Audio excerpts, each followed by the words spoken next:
하나님 말씀 봉독하도록 하겠습니다. 하나님 말씀 신약성경 야고보서 1장 2절에서 4절까지 말씀 우리 한 절씩 교독하시도록 하겠습니다. 야고보서 2장 1절에서 4절까지 말씀 우리 한 절씩 교독하시도록 하겠습니다. 2절 말씀 제가 먼저 봉독합니다. 내 형제들아 너희가 여러 가지 시험을 당하거든 온전히 기쁘게 여기라. 이는 너희 믿음의 시련이 인내를 만들어내는 줄 너희가 알미라. 4절 말씀 같이 봉독합니다. 인내를 온전히 이루라. 이는 너희로 온전하고 구비하여 조금도 부족함이 없게 하려 함이라. 아멘. 옆에 분은 인사하실 때 잘 오셨습니다. 우리 은혜 많이 받읍시다. 우리 옆에 분 인사하시기 바랍니다. 감사합니다. 우리 지난 시간부터 야고보서, 신약의 야고보서를 가지고 우리가 이제 후반기에 은혜를 나누고자 합니다. 자, 지난 시간 우리 배운 내용 잠깐 한번 복습하도록 하겠는데요. 자, 야고보서는 예수님의 동생이자 예루살렘 교회의 리더, 원래로 말하면요, 담임 목회자였던 바로 야고보를 통해서 야고보서가 기록이 됐습니다. 자, 우리가 지난 시간에 1절 살펴보았는데 인사지요. 우리가 편지를 하고 우리가 뭐 안부 전화를 할 때도 안녕하세요 인사를 하잖아요. 그럼 자기 소개합니다. 근데 야고보는 자기를 소개할 게 참 많은 사람입니다. 첫 번째는요, 예수님의 친동생이에요. 자, 이것만 해도 엄청난 그런 자기 신분입니다. 또 그 당시 최초로 세워졌던 신약의 예루살렘 교회를 담임하는 담임 목회자였습니다. 이것만 해도 내세울 게 참 많은 사람이고요. 사람들에게 자랑할 게 많은 사람입니다. 자, 그런데 야고보는 자신을 소개하면서 뭐라 소개하느냐? 예수님의 종 야고보는, 이것만 소개합니다. 자, 여기서 야고보가 어떤 마음가짐을 가지고 목회했는지 알 수 있습니다. 그는요, 얼마든지 자랑할 게 많은 사람이었지만 그러나 항상 자기는 나는 예수님의 종이야. 나는 종이라는 마음으로 교회를 섬겼고 주님을 섬겼고 성도를 섬겼습니다. 그런 마음을 가질 때에 야고보는 끝까지 사명을 감당하고 그리고 많은 아름다운 열매를 맺을 수 있었다는 것을 여러분 기억하시기 바랍니다. 우리가 자칫 잘못하면요, 세 가지의 주인 행세할 수 있습니다. 먼저 첫 번째는요, 교회에서. 여러분, 교회에서 우리가 섬기다 보면 나중에 내가 주인의 자리에 앉는 사람이 있습니다. 이걸 가지고 뭐라 그러냐면 교주라 그래요. 교회는요, 주님 외에는 주인이 있으면 안 돼. 내 것이 있으면 안 됩니다. 내가 섬기는 자리, 또 부서, 또 내 섬기는 그곳에서 내가 오래 하다 보니까 내가 주인 행사하고 있지는 않는지 항상 주님의 것입니다. 주님이 주인이십니다. 교회에서 내 자리 만들지 말고 내가 주인의 자리에 앉지 마시는 저와 여러분 되시기를 바라고요. 두 번째는 우리가 무엇의 종이 되어야 되느냐? 주인 자리에 앉지 말아야 되는가? 성도들의 주인이 되지 말아야 됩니다. 제자들끼리 싸움이 벌어졌습니다. 자리 싸움이 벌어졌습니다. 그래서 예수님께서 하늘나라는 어떤 나라냐? 하늘나라에서는 바로 너희들의 종이, 으뜸이 되는 자는 바로 너희의 종이 되어야 된다. 먼저 교회에서 우리가 종처럼 섬겨야 되고요. 두 번째는 성도들 간에 서로가 뭐예요? 종이 되어야 된다는 거예요. 으뜸이 되고자 하는 자, 먼저 높아지려는 자, 다른 사람의 종이 되라. 그래서 내가 교회 먼저 왔다고, 내가 직분이 높다고, 내가 더 나이가 많다고가 아니라 항상 뭡니까? 교회에서는 성도들의 종이 되어서 항상 섬기시는 저와 여러분 되시기를 바랍니다. 또 마지막으로는요, 우리가 무엇에 주인 행사할 수 있느냐?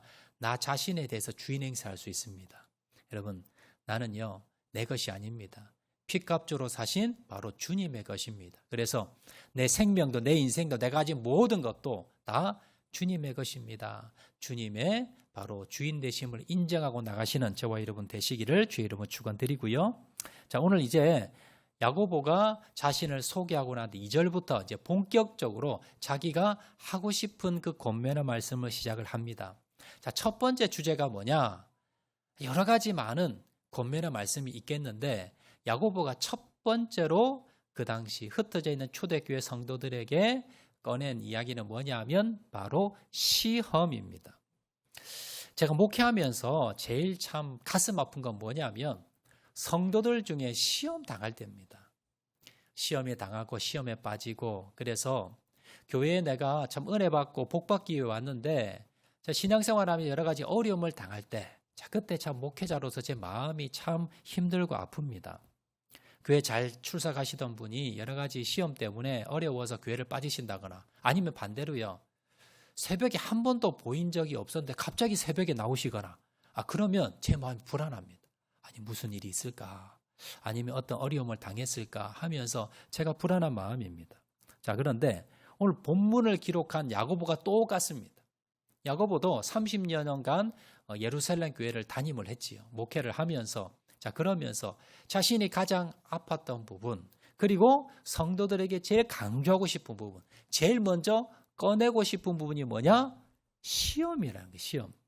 자, 그래서 이 야고보는요, 가장 먼저 시험에 대해서 말씀을 꺼내고 있습니다. 자, 먼저 시험에 대해서 우리가 알 것은 뭐냐면, 교회 다니시는 분들은요, 모두 다가 바로 시험에 당할 수 있다는 거예요.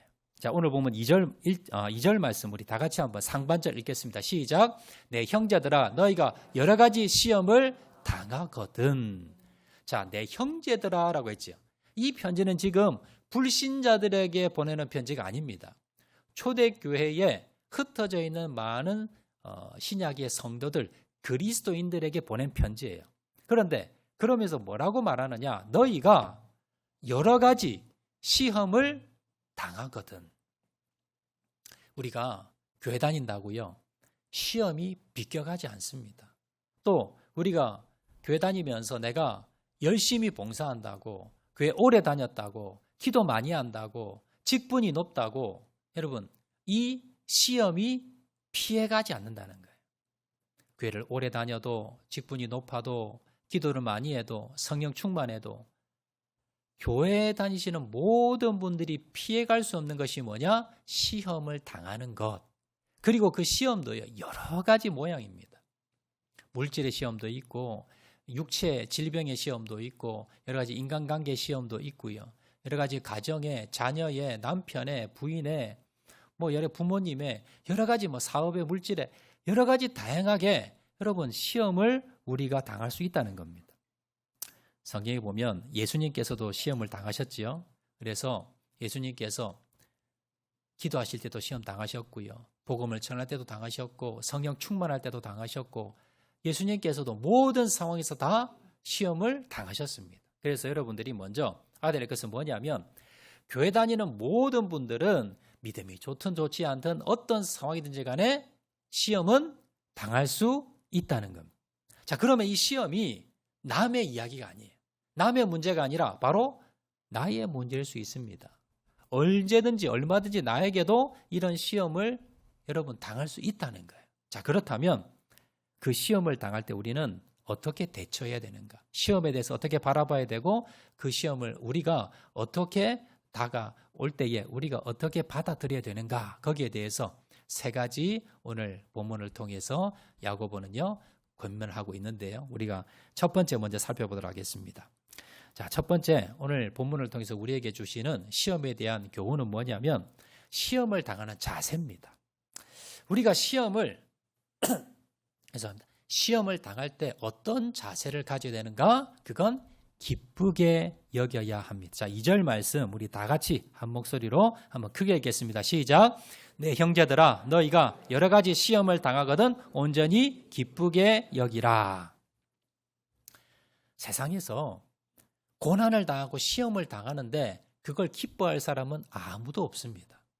정신이 이상한 사람 외에는 시험을 당하는데 기뻐하는 사람 아무도 없을 겁니다. 그런데 성경에서는 이 야고보는요, 우리에게 너희들이 시험 당하느냐? 모두 다 당할 수 있다는 거예요. 그런데 시험을 당할 때 너희가 어떤 마음을 가져야 되는가? 기쁜 마음을 가지라는 겁니다. 반대로 하면 원망하고 불평하지 말라는 겁니다. 여러분, 시험 당할 때 이게 기쁜 마음 가지기가 여간 어려운 게 아닙니다. 그런데 시험을 당하거든 그냥 기쁘게 여기라는 게 아니라 온전히 기쁘게 여기라 그러지요. 이 온전이라는 말이 무슨 뜻이냐면요. 여러분 끝까지라고 여러분 생각하시면 돼요. 원어의 여러분 뜻을 살펴보면 끝까지라고 해석하는 게 좋습니다. 그래서 기쁘게 여기는데 잠깐이 아니라 그 시험이 시작해서 끝날 때까지. 끝날 때까지 뭡니까? 전부 다 기쁘게 여겨라. 이것이 오늘 야고보가 우리에게 말씀하는, 권면하는 시험을 당할 때 우리의 자세라는 겁니다. 예를 들어서 구약에서 가장 큰 시험을 당했던 자를 뽑으라면 욥입니다. 욥이 엄청난 고난을 당했지요. 하루아침에 그의 재산이 다 날아갔습니다. 그의 12자녀가 다 하루아침에 몰살당했습니다. 여러분, 욥이 얼마나 힘들었겠습니까? 그런데 욥의 아내가 있었는데요. 자, 그때까지 이 두 부부가 아마 믿음으로 견뎠던 것 같습니다. 자, 그래서 욥기 1장 21절 말씀 보시면요. 자, 제가 읽겠습니다. 이르되 내가 모태에서 알몸으로 나왔사온즉 또한 알몸이 그리로 돌아가올지라. 주신 이도 여호와시요 거두신 이도 여호와시오니 여호와의 이름이 찬송을 받으실지니이다 하고 재산이 다 날아갔습니다. 자녀가 다 죽었습니다. 그때 욥이 뭐라 그럽니까? 주신 이도 여호와고 거두신 이도 여호와니까 하나님 찬양 받으소서. 그러면서 이 모든 것을 믿음으로 다 받아들였다는 겁니다. 근데 아내가 이것에 대해서 원망했다, 불평했다는 말이 아직은 나오지 않습니다. 그런데 그 뒤에 사단이 어떻게 합니까? 욥에게 온몸에 욕창이 나게 합니다. 온몸에 여러분 피부병이 나고 고름이 나고 온몸에 여러분 성한 데가 없이 그렇게 고난을 받게 됩니다. 자, 그때 이 아내가 뭐라 그럽니까? 욥에게 하나님을 저주하고 나가 죽어라. 자살해 죽으라는 겁니다. 너 저주받았다는 겁니다. 이건 뭡니까? 아내가 이제 뭡니까? 시험을 당했다가 시험에 빠진 겁니다. 그래서 욥의 아내는요 떠나가 버렸어요. 그런데 욥은 어떻습니까? 끝까지 하나님을 원망하지 않습니다. 그리고는 나중에 욥이 욥기 23장 10절 말씀에 우리 다 같이 한번 읽어볼까요? 욥기 23장 10절 말씀 시작. 그러나 내가 가는 길을 그가 아시나니 그가 나를 단련하신 후에는 내가 순금같이 되어 나오리라. 이렇게 고백했다는 거예요. 여러분 시험이 시작될 때부터 끝날 때까지 욥은요 원망하나 불평하지 않았습니다. 그 시험을 당했지만 시험에 빠지지 않고 끝까지 인내했다는 겁니다. 그런데 욥의 아내는 어떻습니까? 처음에는 믿음으로 받아들였지만 결국 뭡니까? 끝까지 인내하지 못하고 저주하고 떠나가 버렸다는 겁니다. 그럼 욥은 어떻게 끝까지 이렇게 인내할 수가 있었는가? 우리 10절 말씀, 욥기 23장 10절 말씀 한 번 더 띄워주시겠어요? 내가 가는 길을 그가 아시나니. 이 대목입니다. 욥은요 자신의 능력으로 그 모든 고난과 역경을 이겨낸 것이 아니라 바로 하나님을 바라봤다는 겁니다. 내가 가는 길을 그가 하나님께서 아시나니. 하나님을 바라보면서 이 모든 시험 가운데 시험에 빠지지 않고 시험을 극복할 수가 있었다라는 겁니다. 여러분 하박국 선지자도 마찬가지입니다. 하박국 선지자 시대 때 나라가 멸망합니다. 그래서 모든 걸 다 잃어버립니다. 자, 그렇지만 하박국 선지자가 결국 나중에 뭐라고 고백하느냐? 하박국 3장 17절 18절인데요. 우리 다 같이 한번 읽어볼까요? 시작. 비록 무화과 나무가 무성하지 못하며 포도나무에 열매가 없으며 감람나무에 소출이 없으며 밭에 먹을 것이 없으며 우리의 양이 없으며 외양간에 소가 없을지라도 나는 여호와로 말미암아 즐거워하며 나의 구원의 하나님으로 말미암아 기뻐하리로다. 지금 하박국은요 기뻐할 상황이 아닙니다. 모든 게 다 날아가 버렸어요. 아무것도 없는 빈털터리가 됐습니다. 나라가 망하고 모든 것이 다 뭡니까? 모든 것이 다 망했습니다. 그런데 하박국이 뭐라고 고백합니까? 나는 즐거워할 거야. 나는 기뻐할 거야. 무엇으로 인해서? 여호와로 인하여. 하나님으로 말미암아. 하나님이 내 안에 계시니까, 하나님이 나와 함께 하시니까 내가 모든 것을 다 잃어버렸다 할지라도 내가 시험 당했지만 그러나 내가 시험 빠지지 않겠습니다. 그러면서 고백했더라라는 겁니다. 여러분 사도 바울도 마찬가지입니다. 사도 바울도요 참 고난과 역경을 많이 겪었지요. 고난을 겪고 있는 초대교회에 빌립보 교회를 향해서 빌립보서 4장 4절 말씀에 이렇게 고백합니다. 다 같이 읽겠습니다. 시작. 주 안에서 항상 기뻐하라. 내가 다시 말하노니 기뻐하라. 초대교회에 여러분 시험이 극심했습니다. 여러분 핍박이 극심했습니다. 그런데 한 번씩 기뻐할 수 있지요. 그런데 어떻게 항상 기뻐할 수 있습니까? 그런데 항상 기뻐하라는 겁니다. 어떻게 해요? 주 안에서. 우리가 주님 안에 있으면 시험을 당하더라도 고난을 당하더라도 어려움을 당하더라도 역경을 당하더라도 우리가 어떻게 할 수 있다? 기뻐할 수 있다는 겁니다. 그래서 야고보는 우리에게 모든 성도 다 시험 당해 여러 가지 모양으로 한두 번도 아니고 계속해서 그런 시험이 있을 수 있어. 이상이지 말아라. 그리고 뭡니까? 첫 번째 권면이 주님 안에 가라는 겁니다. 주님과 함께 하라는 겁니다. 주님과 동행하라는 겁니다. 주님을 바라보라는 겁니다. 그러면 시험 가운데서도 기뻐할 수 있다라고 우리에게 말씀하고 있다는 걸 여러분 기억을 하시고, 여러분 시험 가운데 당했지만 그러나 주님 안에서 기뻐할 수 있는 저와 여러분 되시기를 주의 이름으로 축원드립니다. 자, 두 번째 권면입니다. 두 번째 메시지인데요. 자, 우리 오늘 본문을 통해서 야고보가 우리에게 준 두 번째 교훈은 뭐냐면 시험의 유익입니다. 왜 그러면 하나님이 시험을 주시는가? 그것은 뭡니까? 그 시험을 통해서 우리에게 유익이 되기 때문에. 그 유익은 무엇입니까? 인내를 만들어 주더라라는 겁니다. 자, 오늘 3절 말씀 우리 다 같이 읽겠습니다. 시작. 이는 너희의 믿음의 시련이 인내를 만들어내는 줄 너희가 알미라. 자, 시련 앞에 무슨 단어가 붙었습니까? 믿음의 시련. 이 믿음의 시련인 것은 뭐냐면 결국 뭡니까? 시련이, 시험이, 고난이, 역경이 결국 뭡니까? 우리의 믿음을 견고케 한다는 거예요. 그래서 믿음의 시련입니다. 자, 믿음을 견고케 하면 결국 결론적으로 무엇이 되느냐? 인내를 만들어낸다는 거예요. 여러분, 우리가 예수님을 믿었지만 그리스도인이 되었지만 우리에게 부족한 것이 뭐냐면 믿음이 부족해요. 믿음이 부족하면 인내가 없습니다. 참지를 못하는 거예요. 예를 들어서 구약시대에 출애굽했던 이스라엘 백성들이 있었습니다. 하나님께서 이스라엘 백성들의 부르짖음을 들으시고 모세를 통해서 이스라엘 백성들을 기적적으로 구출해 내셨습니다.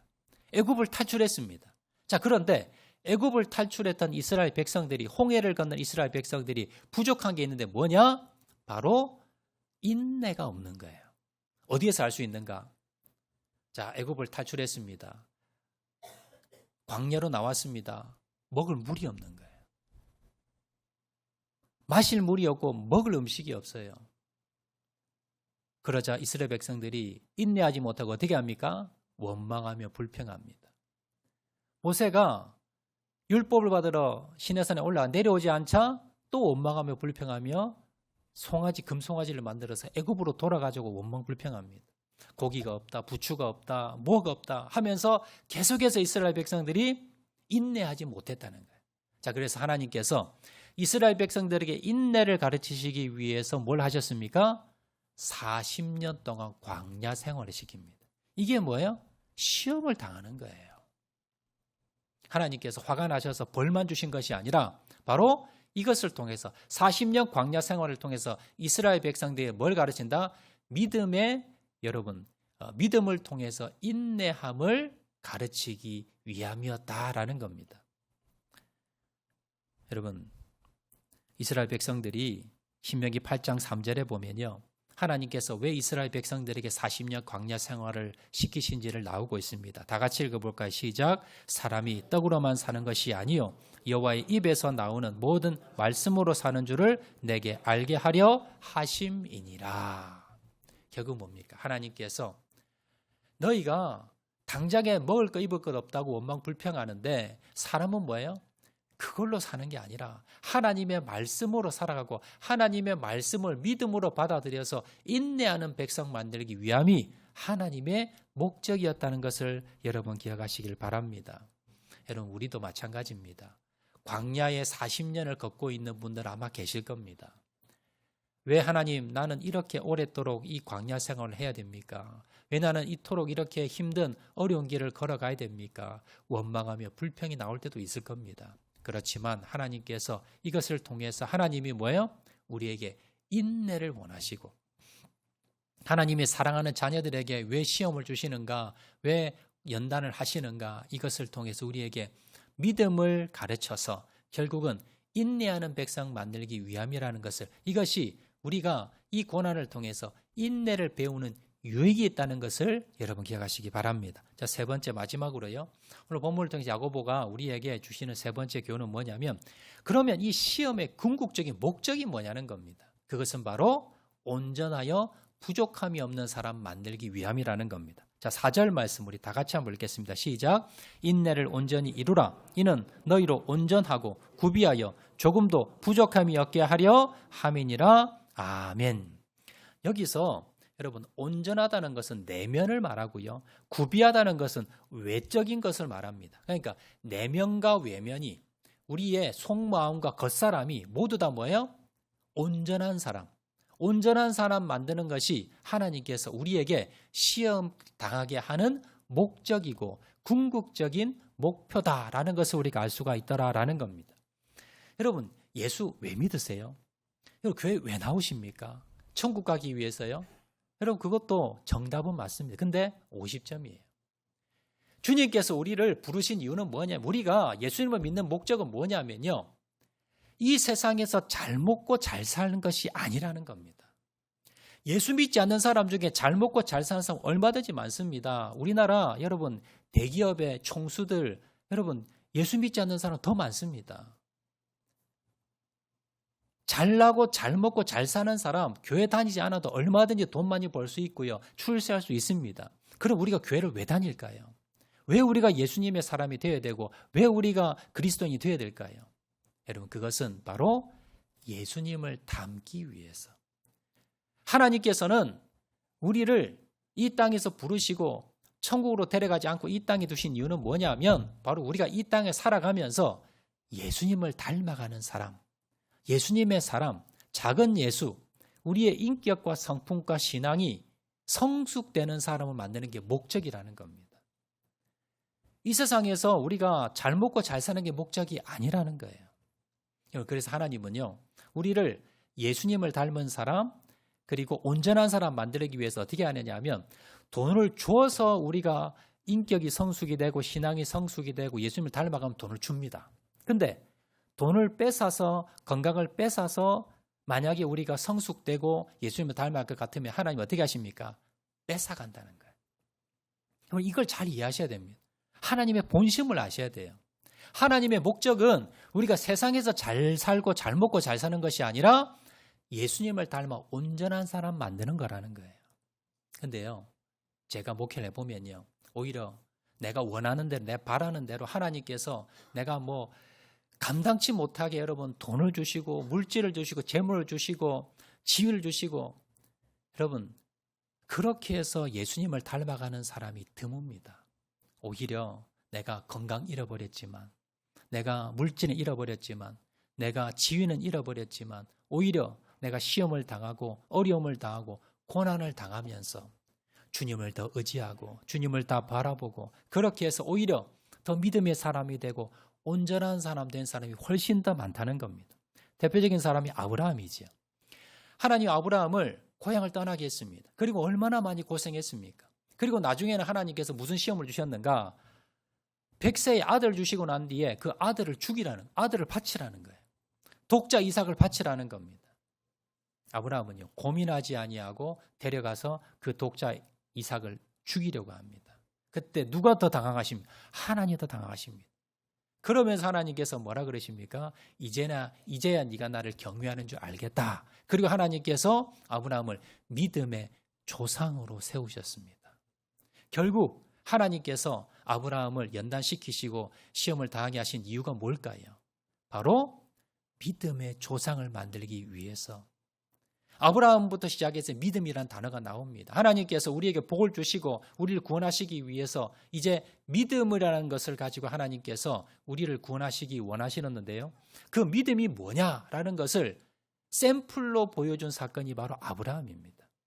믿음이 뭔 줄 아느냐? 아브라함을 봐라. 이게 바로 믿음이야. 그런 모델과 같은 믿음, 그래서 믿음의 조상이라 그러는 겁니다. 아브라함은요, 큰 시험 당했지만 그러나 시험에 빠지지 않고 그 시험을 통해서 믿음의 조상이라는 반열에 올라섰습니다. 주님께서 우리에게 시험을 주시는 목적이 뭘까요?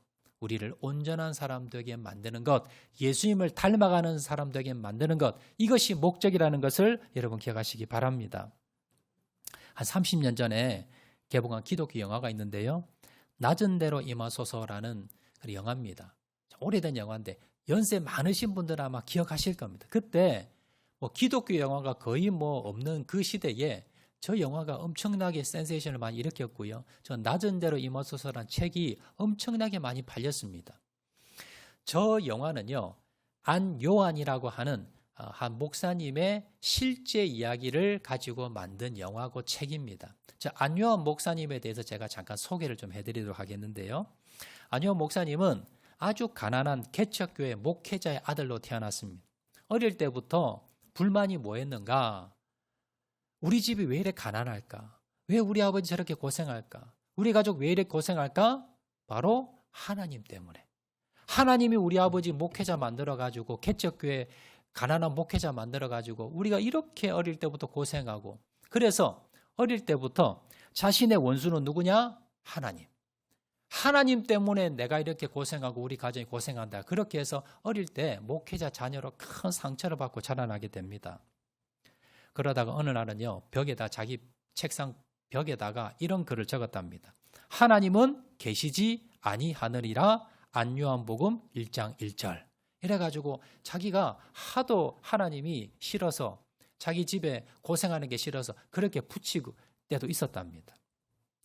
일찍이 이제 집에서 공부해 줄 형편이 안 되니까 일찍이 이제 집을 떠나서 서울에 올라와서요, 자기가 이제 일을 하면서 공부를 합니다. 그래서 서울의 외국어 대학교에 입학까지 합니다. 근데 오늘 아버지가 찾아왔어요. 그러면서 울면서 사정을 하는 겁니다.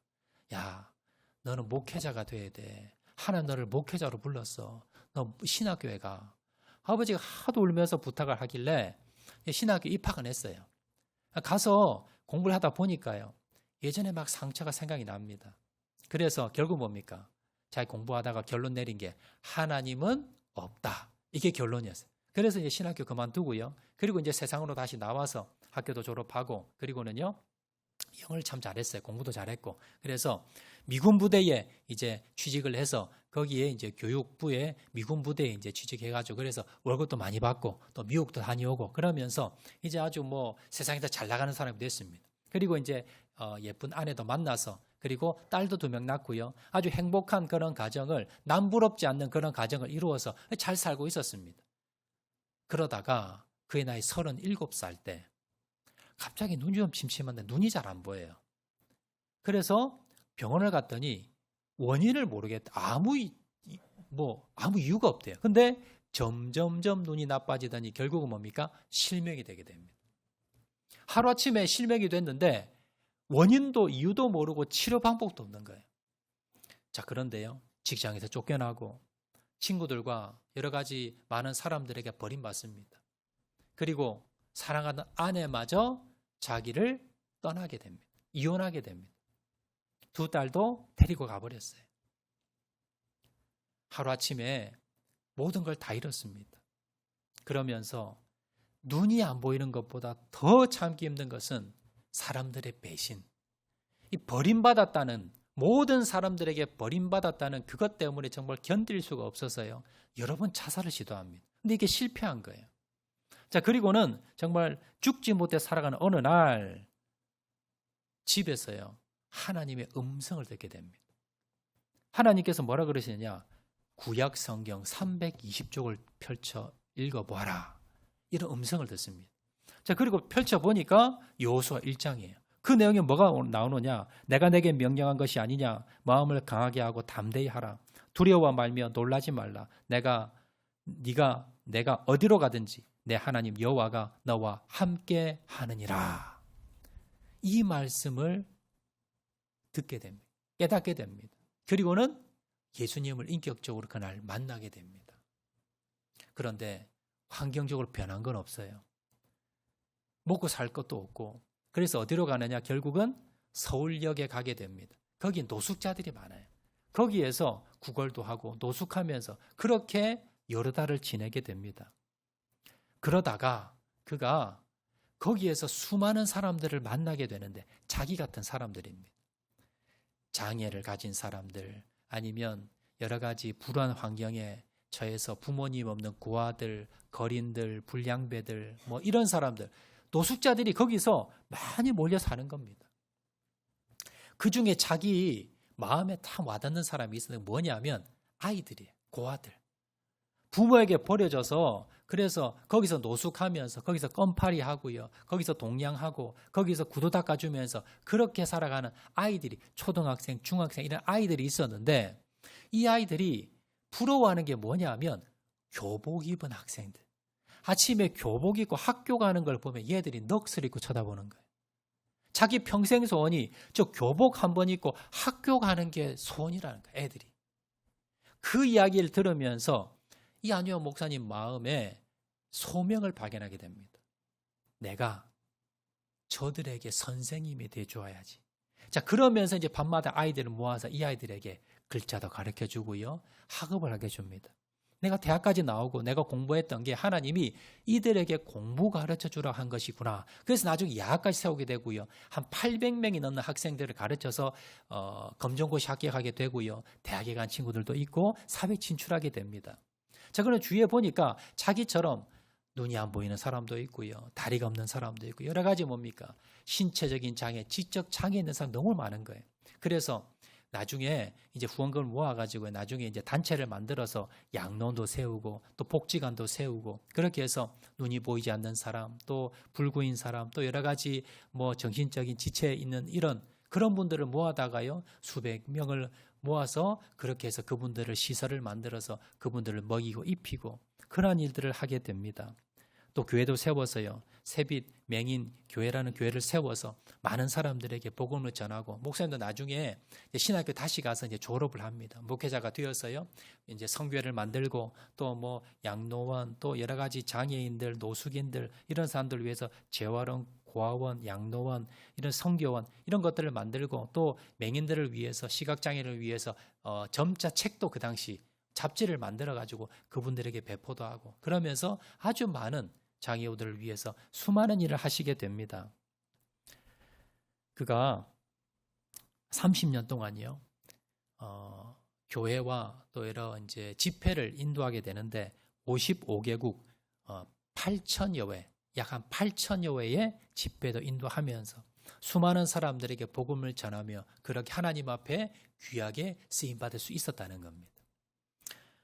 얼마 전에 본인이 다니던 안과를 통해서 안과 선생님이 지금은 예전에는 수술을 못했지만 지금은 의료술이 발달이 되어서 수술을 하면 아주 잘하면 눈을 볼 수도 있는 그런 이제 의술이 발달이 된 거예요. 그래서 이 안효한 목사님에게 이 의사 선생님이 권유를 했답니다. 선생님, 목사님 수술 한번 받아봅시다.